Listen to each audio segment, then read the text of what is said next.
I see you.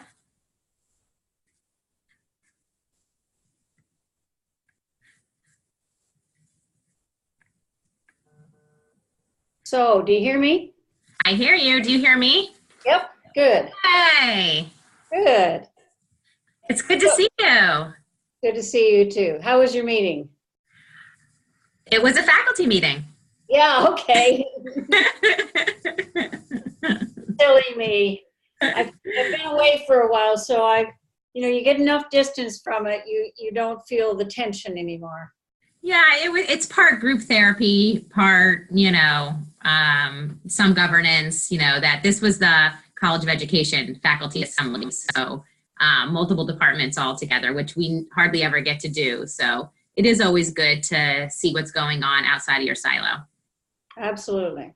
Yes, yes. And can you see, I shared my screen for the piece that you gave me feedback on. So can you see that on your end? I can. Yep. Okay. All right. And how were your travels? Well, I'm choosing my words carefully. It was an adventure. Okay. One that I don't need to repeat. Honestly, India is challenging. Oh, really? My God. And I mean, we were all sick from the food. Oh, man. And the poverty. Oh, it just, yeah. It gets you down after a while. Yeah. I know my brother did a couple months there. And the mass of humanity everywhere you go. Yeah.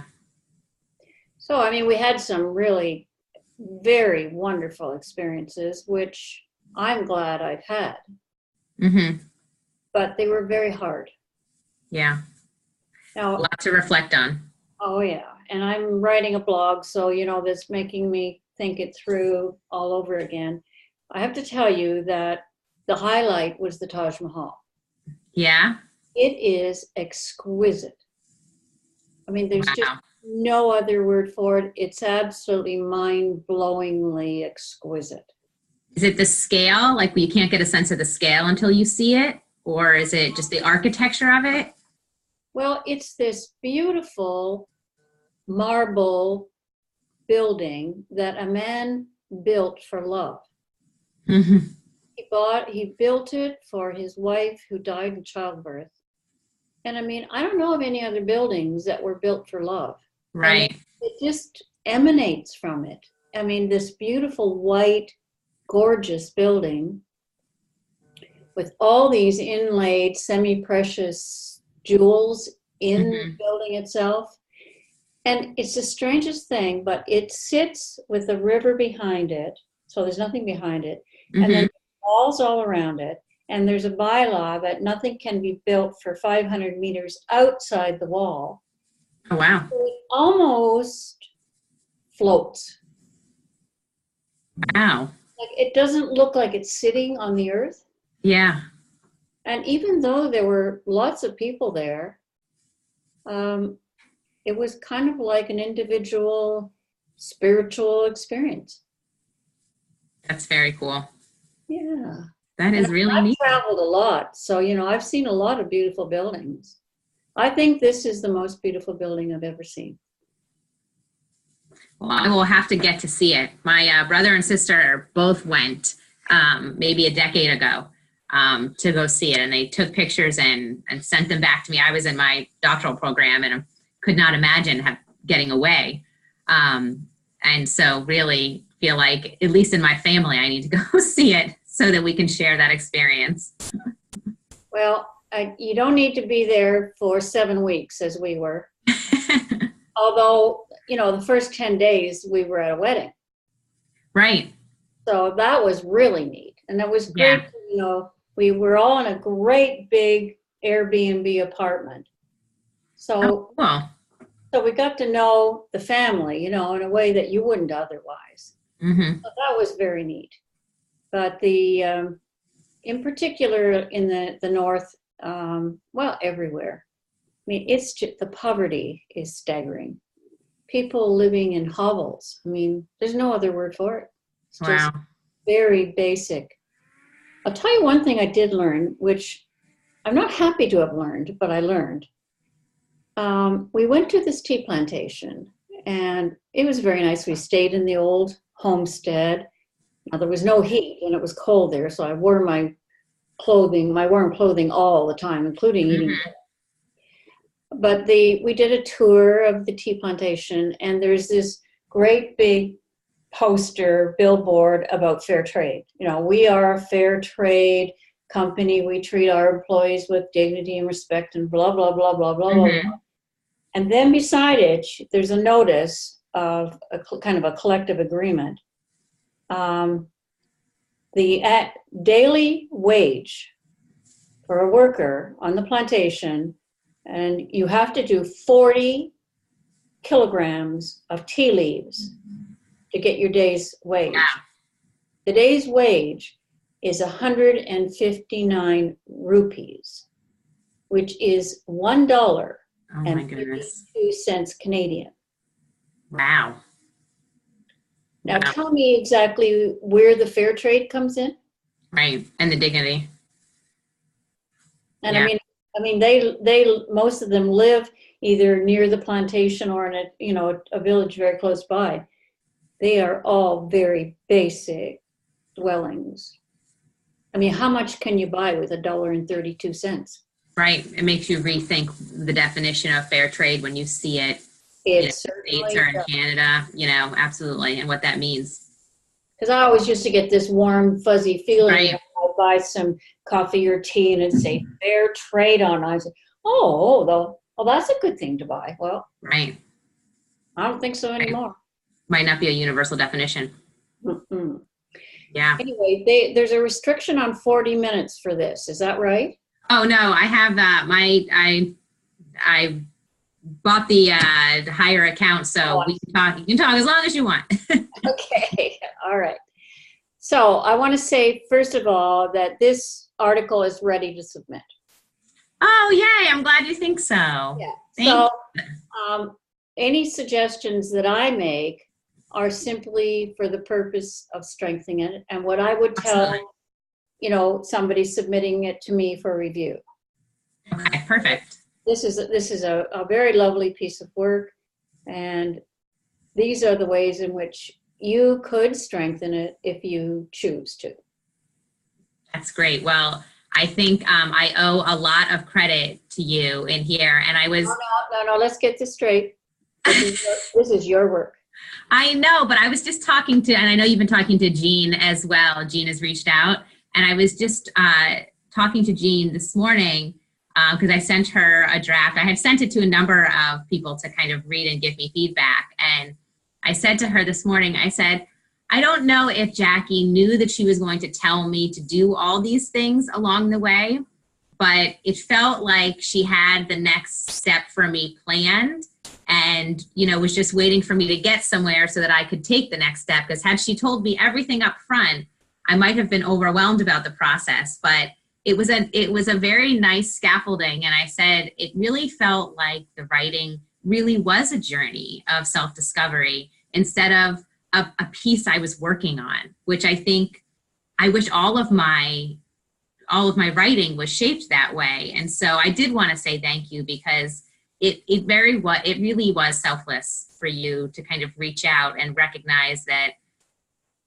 you saw something. No, it's really an exercise, a joyful exercise for me. Yeah, I get a lot of pleasure out of it. So you don't need to feel obligated to me in any way, shape, or form. I really have enjoyed this. Well, I really have enjoyed it too. And I will, as I tell my students that I mentor, continue to pay it forward to others who might be in the same spot as me. Perfect. So, so I really enjoyed it. And now have feel excited to share it, where I think I was hesitant in the beginning to share certain parts, and now I feel a little bit kind of ripped open and then validated and thought, okay, everybody, here's my heart. I'm going to put it out there, and hope you get something out of it. So I am excited. I'm glad that you think that it is ready for submission, because I look forward to that process too. One of the things in here that you might want to think about is you talk about your values.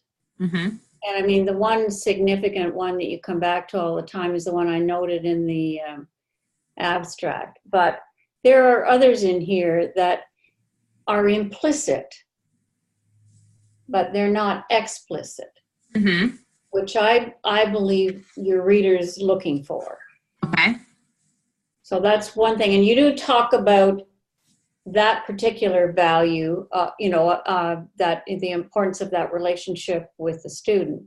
And you talk about others implicitly, but you don't talk about them explicitly, which is an expectation in a living educational theory. Mm-hmm. So one of your titles there is something about my values, or it's farther down in it. Yeah. But you're assuming that the reader knows what values you're referring to. Yes. Which, I mean, yeah.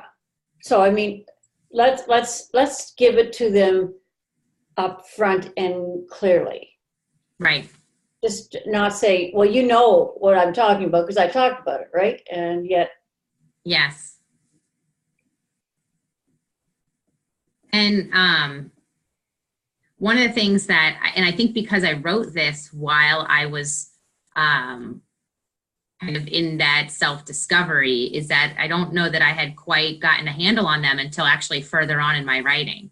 So I think that's good feedback, because I need to go back in and name them more explicitly now that I have a better handle on it. That's correct. Yeah. Thank you. Yeah. I mean, the one thing you want is your reader to be with you as you're following through the logic of your argument. Absolutely. And if they're guessing at what you mean, then that's not making it readerly, as we, mm-hmm. the language we use, right? So I'd go back, because I think it's kind of evolved, and the document's kind of evolved, and then you need to kind of go back and kind of read that it holds together in that form of argument. Absolutely. I know argument doesn't sound very much like living theory, but I mean, essentially all research is an argument that you're posing with supporting documentation to say, this is how I know this. And I appreciate you editing the use of living theory and living educational theory, because that really is still, I'm on a learning curve with the terminology. So that's really helpful. Well, I mean, you've come light years in a very short time. I mean, you really grasped this from the inside out, which a lot of researchers can't do. I mean, especially, I mean, we mostly all came through that, generic scientific method. Right. If then. And I mean, if the support for if then is statistical data, which you have some of in here. Yeah. So it's not purely a qualitative research. It's got mixed methods in it. Sure. Right? Yeah. And I wanted to. You see this at the video? Yes. It really stands out if you just put a still from the video in there. Yeah, I'll figure out how to play with that. I mean, are people just taking a screenshot and putting it in there and then hyperlinking it? Okay, that's what I thought. So I can play it. And I agree, when I read, I feel like I went back to the first issue and like read a number, of articles through, and saw, through the evolution of the journal. And that does make a difference with the still. I agree. So I can absolutely do that. And then can you tell me what you were thinking about talking about ethical issues around permissions do you mean about permissions for those that I'm speaking to, or, you know, what were you thinking about that? Well, I mean, you can do videos of your own practice anytime you like, but as soon as someone else is in the video and you publish it, then you need their permission to do so. And they should actually see the clip and what to say about it. And then they you should put it in an email and then get them to email back to you. I give you permission to use this video for this purpose. And I mean, it just takes a liner in there to say, this is the process I use to get permission. Perfect. And I have that. Yes, I did that. So one liner about my process, just making the reader aware that I asked for permission and was granted. Yeah. Yeah. And I mean, in that process, were there any issues? Right. There weren't, but, you know, I was aware a little bit of the power structure when I asked for permission, because these all are either students or advisees of mine. And so I tried to make it clear that they were under no obligation whatsoever. But it's still not a bad idea to articulate that. Absolutely. It just knows that you have a full understanding of the issues around power and yeah. And I mean, we don't kid ourselves that we can completely eliminate that. So, you know, and all of us in the business, this particular methodology know that. But we do whatever we can to at least address them and be as honest and truthful about as we can. And I mean, Linda Smith, I don't know if you know her work or not. Her middle name is Tuwali or Tuhuli or something like that. She's South African, and she's written quite a bit on ethical issues. And I mean, her position is that the important thing when we're doing insider research is to always keep the relationships in that family and that community front and center, so that we don't err maybe unconsciously and maybe surprise somebody by something we've written in public, or have not at least very carefully addressed it with them. Yeah. I will absolutely look her up as well. She probably could play a role in some of my coursework too with my students. Yeah, she's very good. If you need the reference, I can send you that reference. Yeah, absolutely.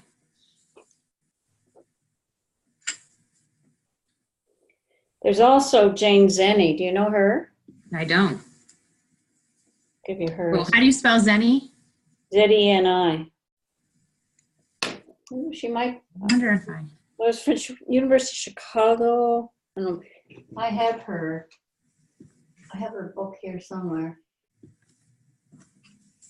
I gave away a lot of my books when I was not teaching anymore, but I kept the ones I really love. So. Yeah, exactly. Okay, wonderful. I appreciate that.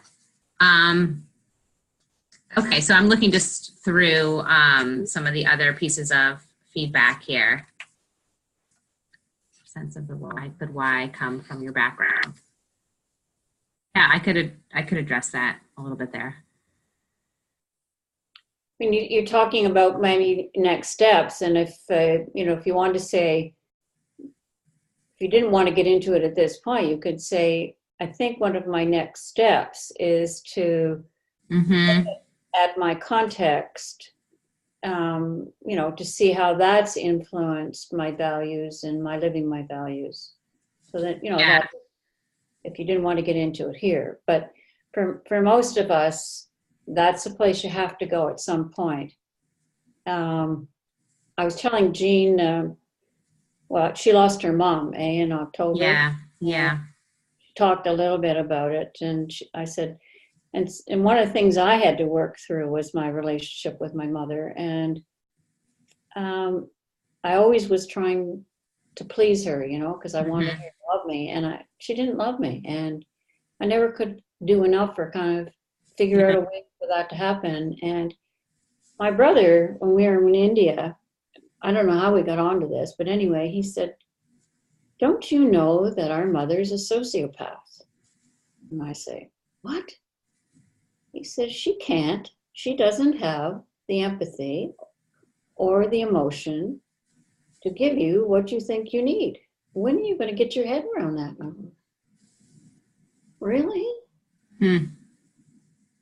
So I've spent a lot of my life trying to figure out why this is such a strange relationship. And he kind of takes it, nails it on the table. I think. Right. It is interesting, I think, once we, like the evolution of trying to see your own parents as flawed individuals and seeing that, you know, their own stories limit what they can give to their children and the next generation, and how then that is our burden to figure out with. I remember talking to my mother at one point, and we always used to say that there's three of us, and there was a stint of time where my mother was in heavy therapy. And so that was kind of after my brother had kind of gone through his formative years and before I had gone through mine. So we kind of joke in the family that we got two different versions, a therapized mother and a non-therapized mother. And so we kind of compare the stories. But I remember talking to my mother at one point, many years later, and she said, you can go through your whole life and, you know, blaming your parents, you know, for something, you know, and she said, but at some point, she said she learned in her own therapy that, you know, you have your cards and how you play them is up to you, you know, and what you do with that moving forward. And that kind of has stuck with me because it, you know, I realized I was never going to get exactly what I needed, you know, in certain aspects of my life from my parents, but they were doing what they were capable of, but that it was up to me to go out and, I don't know, fill those holes or find a way to use that for good. But it was a while before I think I could see, especially my father, as flawed and doing the best that he can. And seeing him as limited helped me not yearn for the things I wasn't going to get, if that makes any sense. Well, and for me, I mean, because I had that kind of lack of emotion and love from my parents, then I went the other extreme with my kids, you know. I mean, I still am very emotional with them and always hug them and tell them I love them. And I mean, my son's 6'4" and 44 years old. So, I mean, but he expects that from me, and that's what I want him to expect from me. Right. But you know, it's part of, and so that translates into why relationships are so important to me. That I work so hard at being real with people and giving everything I can to help them do what they want to do, not what I want to do, but what they want to do, and whatever I can do to help others. That's what I feel my contribution to improving the world is. And I mean, such a little tiny percentage of the big picture. I mean, but that's why it's important to me. So it's, you know, when you kind of dig into your background and, you know, why are you the way you are? And that gives you a starting point for how can I be a better me than I am. Mm-hmm. And I mean, one of my values is loving kindness. So then I ask myself, well, was I lovingly kind with my mother? Mm-hmm. And I think I tried to be. I just didn't get anything back. So then you kind of, when it falls on stony ground, you know, doesn't mean you don't keep trying, but it kind of takes some of your motivation away. Yeah, that's an interesting thought because, you know, I think about some of my own values of connection, and I think that there is an idea that if I do these things and try to connect, that it will also be good for that person, right? That they will want to connect back. But that isn't always the case because they are living their own life. So. And they don't always trust it. I mean, it takes time to get that Mm-hmm, kind of trust. I mean, that one student that we talked to you about, you know, at first she didn't trust her own work and she never felt she was good enough. And then when you made that personal connection with her, then it liberated her. Mm-hmm. Yeah, it makes me think about, you know, what happens to your own living theory when people don't respond the way that, you know, that how that impacts your own growth, when people don't respond the way that you anticipate that they will respond if you do certain things. Just another aspect of challenges and growth, I guess, that me being more aware will have to deal with in the upcoming, you know, evolution of this. Because one thing that you, I mean, I guess I anticipated, but I was still kind of shocked at the amount of brain space, really, I mean, and reflection that was occurring during the whole writing process of this and the exploration of it. I mean, and it's not just in practice. Where did you write that? This I've been writing steadily since August. No, what you just said. Oh. How amazed you were by how this process, this writing process, has affected your thinking and the evolution of your thinking. You see, now we're into I'm looking at the back. Levels of writing. So now you're reflecting on the meaning making that came through the process of the thinking and researching. Yeah.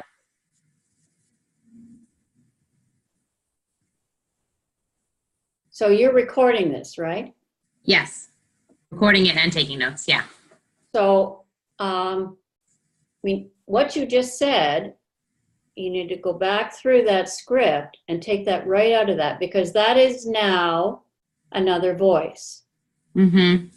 So sometimes we get your voice, but we aren't getting the other voices as often as maybe you might think you need to. So that's another voice because it's been articulated to me and I've heard it and I've reflected it back to you. Do you understand what I'm saying? I do understand. Yes. So this is now taking in a number of different levels through this dialogue between the two of us, which is important to the whole process of the living theory methodology. Yeah, I think that, yes, I think that reflecting on the way that the role of self-reflection, that, you know, there's a, like you said, there's levels of reflection, right? So writing this is reflecting on my practice and my story and who I am and my values, but the actual act of writing it impacted how I behave currently in my context. I could not turn it off. So in every department meeting, in every conversation with a peer, there was it was an ongoing on-the-spot reflection of, am I true to my values in this, even though it was outside of what we would be quote unquote practice, right? I mean, it became all encompassing, and it, similar to what I talked about, is, you know, that core kind of came to the surface and kind of spread out. There was no siloed portion of my life where this didn't, you know, have an impact. And so I think it is much more than just how do I improve my practice. You know, it really is, how do I be the best version of myself, like you said earlier? How do I live this day to day? Instead of just, how do I get better at what I do? Well, I mean, you could put this clip in and pull out 2 or 3 things out of it that will certainly provide more data that is evidence to support your claim. Yeah, I think that's a great idea. I think there might be a good clip or two that adds that piece of the reflection. Yeah, thank you. So you also talked about, you didn't see at this point that the nature of your influence on your institution or but you just said that you felt it was impacting your relationships in your meetings and with your colleagues and with the students. Well, if that is part of that social environment, your institution that you are influencing, the question is, do others hear or see that? And if so, can they comment on it? Because your voice is the first and most important voice, right? Mm-hmm. The second and third ones need to come from others. So the people you're working with, and I mean, you brought the students in, so that's great. Oh, well, I think about it, that first student, I don't think we saw her name anywhere, did we? I think they're all in here. Afifa is the one who I just talked to one-on-one, and then Nicole, Linda, and Amanda were the trio. Amanda, I don't think, is she the one in black? She's the one sitting with me at the table. Yeah, I don't think her name's in there anywhere. Her name is on her quote. Yes, but I don't think it's, you mean you put right, it's not tagged in the video because she was sitting with me, correct. Right. Should I put her name up somewhere? Well, I mean, I was just wondering, who's this? When I was looking. Okay. Yeah, it's because we were in the same place at the same time, correct. Yeah. So with the social context, and I think I have a class session on February 5th in this course that I'm teaching now.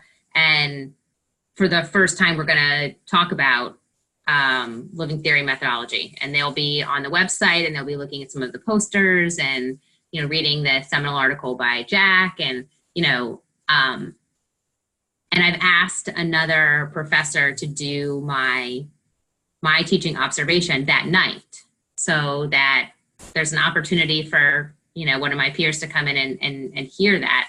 And I'm interested to see where that conversation goes moving forward, because I think some of them will have, I think there will be an impact. I hope some people feel maybe a calling to do some of the work. I don't know. But that's coming up. You never talk about that in here at all.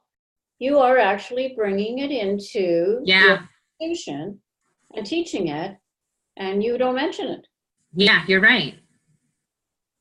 I probably wrote this before I adjusted my syllabus. I'm sure that I finished this and then adjusted my syllabus and did not come back. So let me add that in.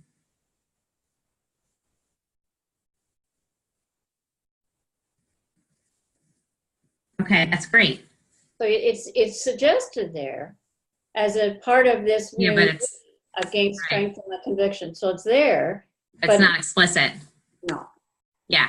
So that's good, because I think that will strengthen up this last piece, both of those things that we talked about, this last piece of about looking at the impact.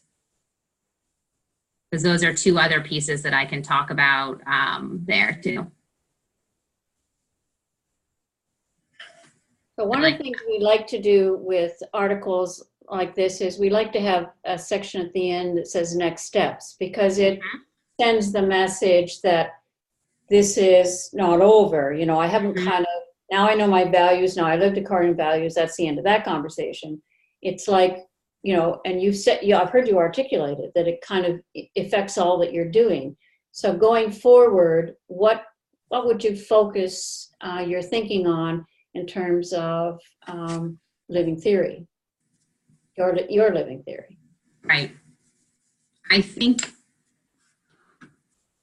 there's a natural there's a next steps that occurs in my practice, right? So there's something that is the application of my living theory to my practice will continue to see me create a space where the connections I have with my students are first and foremost, right? Not second. So not, not content and then let me see if I can make a connection, but connection first and then content second. So I think there's a reshifting in kind of the pyramid. And that's in my practice, but I think also there's a next step in me as an advocate of the field, I guess. Nice. Because I do feel that I have been enriched by the process, and I want to similarly how you have kind of been a shepherd for me. I would like to also be that person for others, even though I'm certainly a novice in this game. I'm happy to learn alongside people. So, and we all were. We all right. started, with a little bit of information and some support, and that's how we all started. And so yeah, that's how the community grows. And community is the right word, I think, because I would like there to be a community here of that I think people I think are ready to look at themselves. I think we live in an era where people are kind of more openly looking inward. I think that people have been looking inward forever, but I think it is more of a dialogue about why you do things and how you do things and what things you struggle with.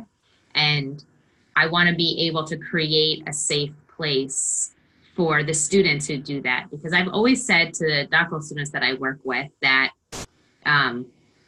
we need to be careful because your program could make you sick. Mm-hmm. There is, and I've seen it happen to students where you can make yourself sick through an intense program that doesn't offer you support in places where you might need it.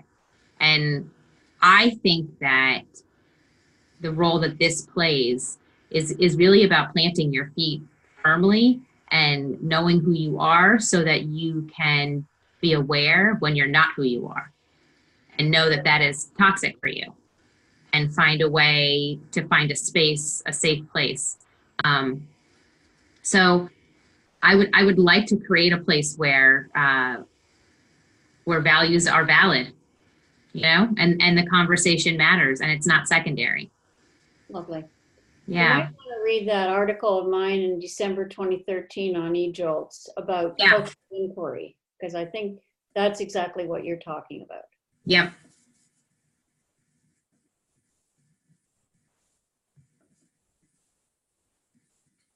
Okay. So if you want to take another stab at it and make a few amendments, the other thing that on the eJolts website, there is a rubric for reviewers. You might take the rubric and just see if you think it meets the requirements of the rubric. Mm-hmm. Then maybe we could have another conversation. Absolutely. And as far as the review process, I guess we can talk about this next time, but it looks like I select one and someone selects two, and then are you outside of those three, even though you've already reviewed? I mean, I'm a reviewer and I'm one of the board members, so right. It has to be one reviewer from the board. Okay. So I could fit two roles in that, unless you'd like three new people to have a look at what you've written. Well, did the reviewers talk? No. Oh, okay. I didn't know if there was a community discussion. Well, you have to respond directly to the website. It gets put up on the website. You get appointed by Marie, who's the editor, to be a reviewer. She asks you, have you got somebody you'd like to review your work? And then we each do our own independent reviews and respond directly to the writer on the website. So Yeah. it's all open. We don't talk as reviewers. Okay. No, I would love for you to serve in that role. I just wanted to make sure that like wasn't ethical, that there wasn't something that was kind of frowned upon. I mean, in that process, I'm still shifting my mind from double-blind peer review. You know what I mean? Well, I mean, when you talk to Marie, you can say to her, Jackie has been consulted with me on my writing. I would like her to be a reviewer, but I'm fine if you think that that's Okay. Not the right thing to do. That's good advice. That's good advice. One of the things that's really good in this is when you get responses from people, that you take notes and you include it in the paper. Yeah, I saw that in a couple of articles. I thought that was really neat. I liked reading about the review process, and I learned a lot, I think, as a potential author from that. So when you this session you're doing where you're going to bring living theory into the session with your doctoral students, it might be worthwhile to ask one or two of them to respond to the session in writing for you. Okay. So tell them what you're trying to do. Right, absolutely. So say, in this session, my intentions are to do this and this and this. It would really help me, and you need to use the word help, because it does a number of things. A, it brings them as co-researchers, and B, it helps build the relationship with them, and C, it gives you valuable feedback on what you're doing, which is very hard to get. Yeah. I mean, you can't make them be brutally honest. Most times you can't get that from others. It's hard to get really tough feedback. But I mean, if you can give them some specific questions to answer, like, what is your understanding of living theory based on that lecture? Or what are your questions still about living theory that I might be able to address in a future session? Or how do you feel about speaking with your personal I in terms of research? The kind of questions that will get them to kind of think about, listen to what you're saying, think about how they might respond, and hopefully give you some really good critical feedback. I mean, critical friend is the word that I would use. Right. Ask them to be a critical friend. I can't get better unless I get people to give me some critical feedback. Because, I mean, I like it. even I don't care how good you are at examining yourself, you really need somebody else with another set of eyes to give you. I think that's a great idea. And I think that they would be willing to do that. And I think that we have spent a lot of time on connection and relationship already. So that's a good foundation for them to be some critical friends of mine. And I mean, it will deepen their learning. Absolutely. It's not just for you, it's for them too. Right. Yeah, I agree. And it will give you data for where you go next with them. Yeah. And for what others need to learn. Yeah. It will give me a lot of good data. That's great. Well, I have some great things to work on. I hope I haven't given you too much. No, not at all. No, because, you reach a certain point in your writing and you think, okay, am I done? what's next. So I think you've given me some really good things to not only fine tune what's currently here, but also create that bridge, for where it goes next, instead of just saying, okay, here it is, I'm done. And I think that next steps section is going to be great. And I think probably where I include, some pieces of this conversation as you helped to kind of further my thinking about not only the actual impact within my institution, but what could come next in my own life. So yeah, I'm excited. So 2 or 3 things before we go. One is, I want you to be clear that I give you permission to use this video in your writing and your research. Thank you. 2 is, are you going to upload it to YouTube, and could I access it? Yes, absolutely. Absolutely. Okay. I can upload it and send you the link. Okay. Yeah. Because I'm writing an article for eJolts for June as well. Excellent. So, and it's not, I don't have it yet. You know how it takes you a while to kind of figure out the focus? Yeah. And the third thing is ARNA. Are you going to ARNA? Yes, I'm planning on going to ARNA, and I'm going to drag my husband too.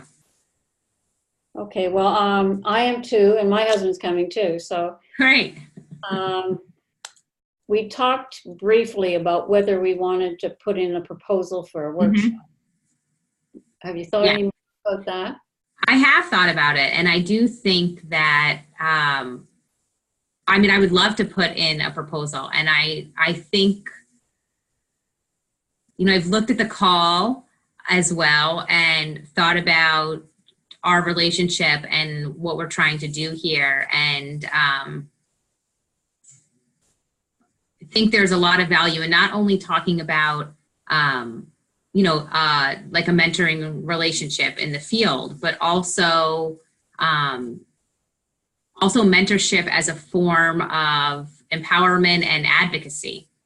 Because really, by reaching out and mentoring someone in a field that is so truly personal, you are creating advocates, around the world for them to go and share the message of having a personal transformation, which I think is a key to changing the world, really. Without trying to get too large.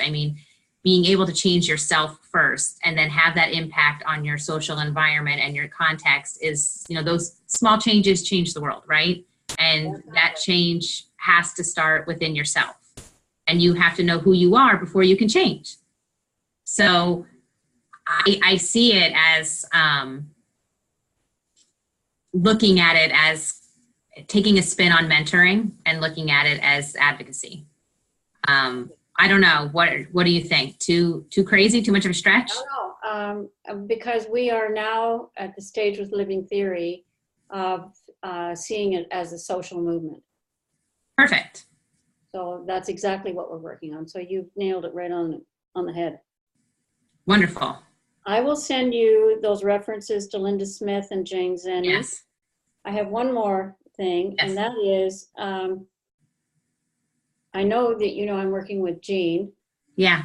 And we were going to use Skype, but I'm wondering, she doesn't use Skype, and I'm wondering if we might use Zoom as an alternative, because then you don't need a recording program. It does it. Yeah. So you just mark save on it when you're doing it? Yes. So when you set it up, and the reason I purchased Zoom is because it also saves to the cloud. So it does not have to take up a huge amount of storage space.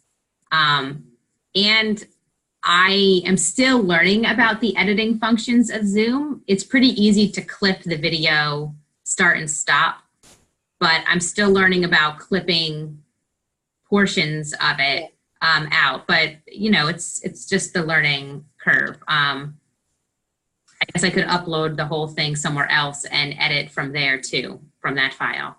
But yeah, I think it's very easy to use because it doesn't really require anybody to have a username. You know, anybody can log in anywhere.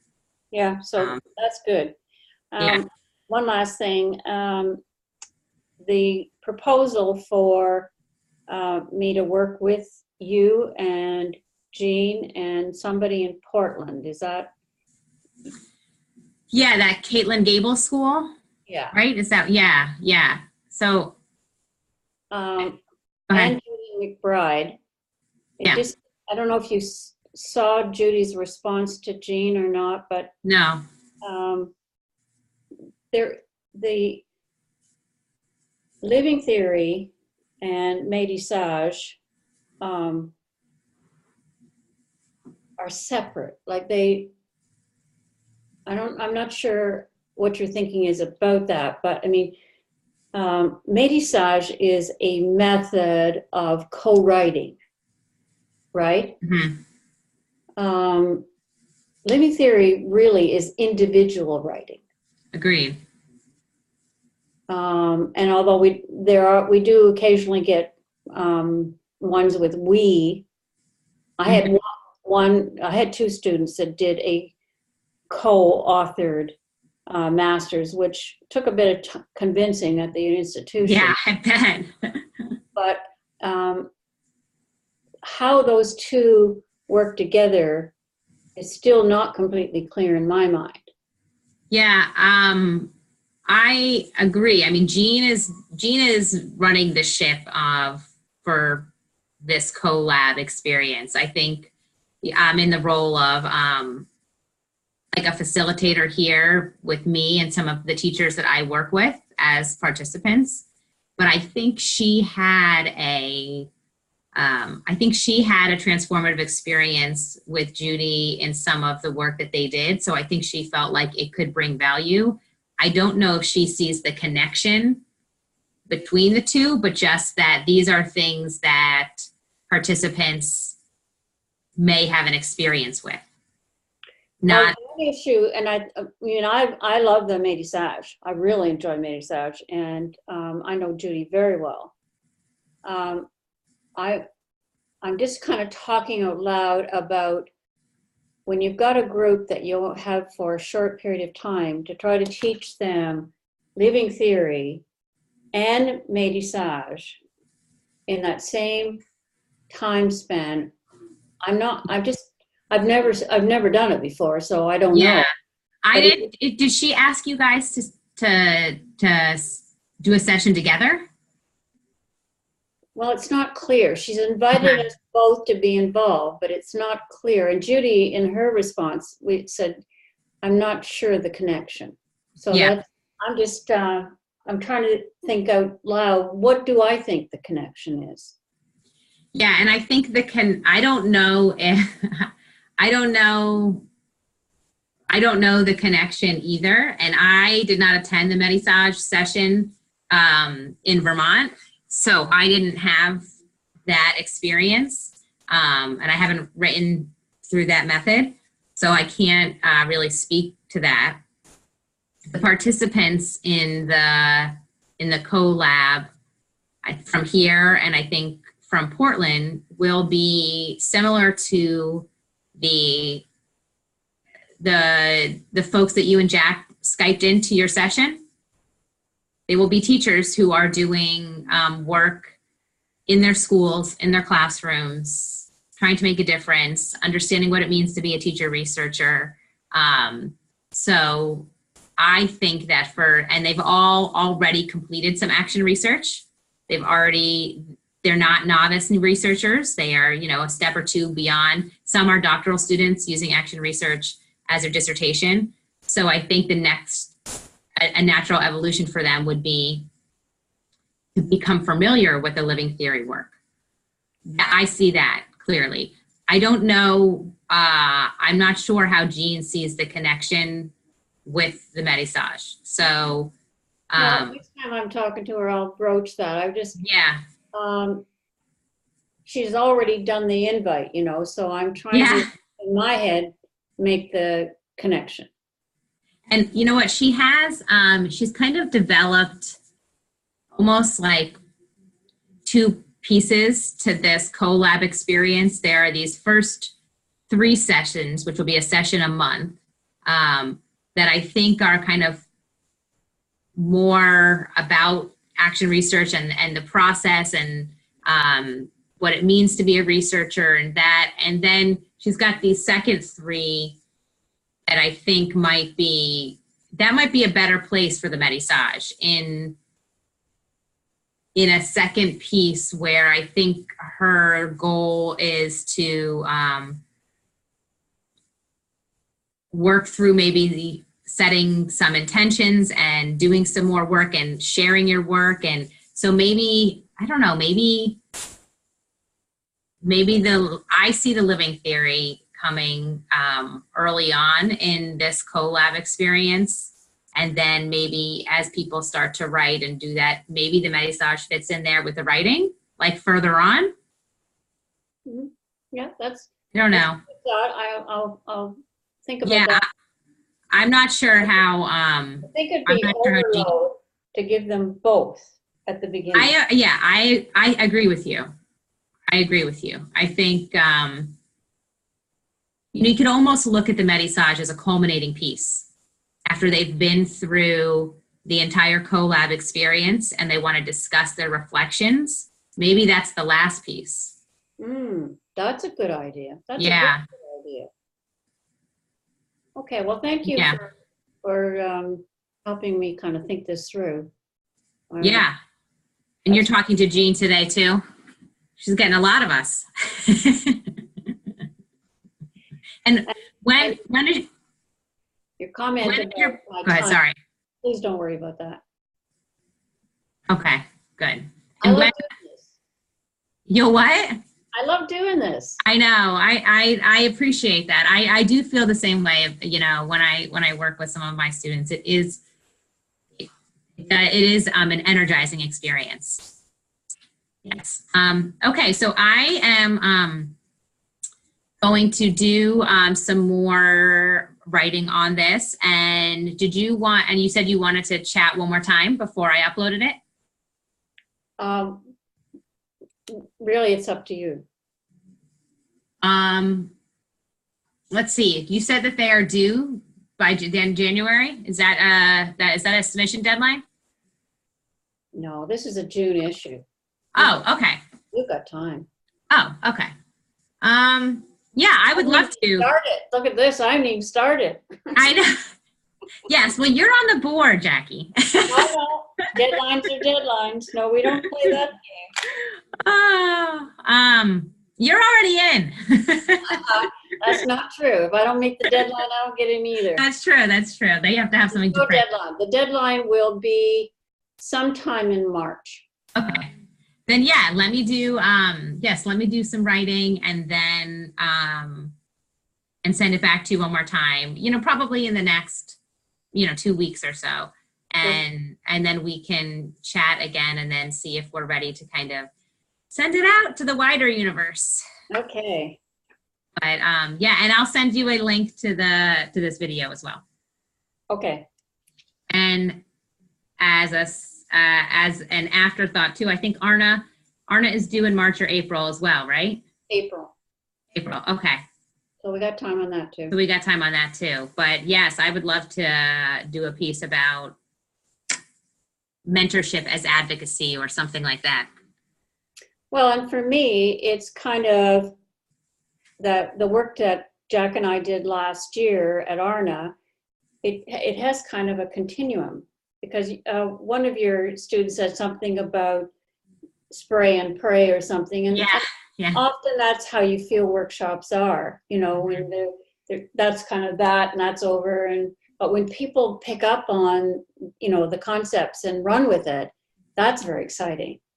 Yeah, and that's a way to look at professional development. I mean, to come and to present at a conference and to come and talk about a topic that you hope takes root I think you have to also have that understanding that, once you've put it out there that, yeah, there might be some kind of responsibility to pick it up if you are trying to advocate for the spread of a message, right, as a social movement.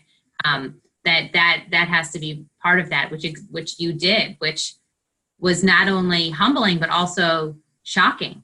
Huh. I mean, I've never had anybody, contact me and say, I heard you, I see you, and what do you want to do? How can I help? I mean, it's never happened. So well, that's very encouraging for me too. So yeah. We're very lucky. Yeah, I feel lucky. I feel lucky too. Okay, so I will send some stuff to you, and I appreciate your time. And I don't know, is today your birthday? Is this weekend your birthday? Sunday, yeah. Sunday. Well, I hope you enjoy it with the kids and the grandkids. I'm sure they'll enjoy their time with you. Well, I haven't seen them for a while, so I'm very excited. Yeah, that is exciting. I'm sure there'll be lots of hugs and love. Yeah. All right, Jackie, you have a great weekend. You too. Thank you so much. You're welcome.